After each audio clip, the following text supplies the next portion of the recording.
nggak ada. Itu juga kan dokter spesialisnya itu baru ada, kan kejadian hari Minggu, dokter spesialis sarafnya itu baru ada hari Senin tanggal 9 Desember. Baru ada hari Senin.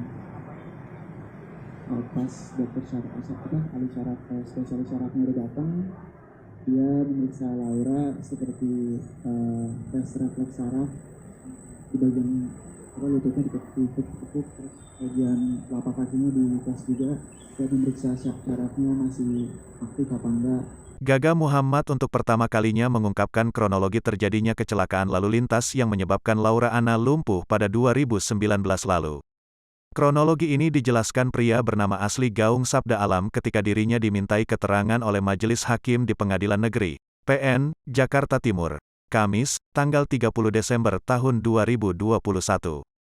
Dijelaskannya, Gaga Muhammad bersama Laura Anna dan teman-temannya pergi ke satu di antara klub malam di kawasan SCBD, Jakarta Selatan pada tanggal 7 Desember tahun 2019. Gaga Muhammad mengakui meminum beberapa gelas minuman beralkohol. Tapi ia membantah apabila dirinya dalam pengaruh alkohol saat menyetir. Namun, dalam keterangannya, Gaga Muhammad tidak menyebutkan Laura Anna minum alkohol seberapa banyak. "Saya minum alkohol, minum 2 hingga 3 gelas gin and tonic," kata Gaga Muhammad dalam persidangan. Setelah dari kelab malam, Gaga Muhammad berencana membawa Laura Anna pulang ke rumahnya. Namun mereka sempat mampir untuk makan malam di kawasan Blok M, Jakarta Selatan. "Kita makan di mobil. Karena setiap abis minum sama saya, dia selalu di mobil, tidur. Saya enggak mau tinggalkan dia," jelas Gaga.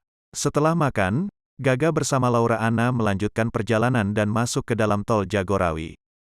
Kecelakaan pun terjadi di kilometer 10. Di kilometer 10, kecelakaan. Saya sempat tertidur, lalu bangun dan kaget di depan ada truk.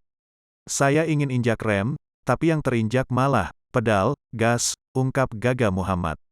"Saya melihat sebelah kanan kosong, saya banting setir ke kanan. Ternyata di kanan ada mobil, terjadi benturan yang sebabkan mobil saya terbalik," lanjutnya.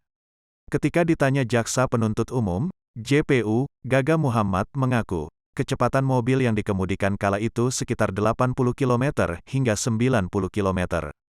Atas kejadian tersebut, Laura menderita cervical vertebrae dislocation atau dislokasi tulang leher yang menyebabkannya mengalami kelumpuhan pasca kecelakaan.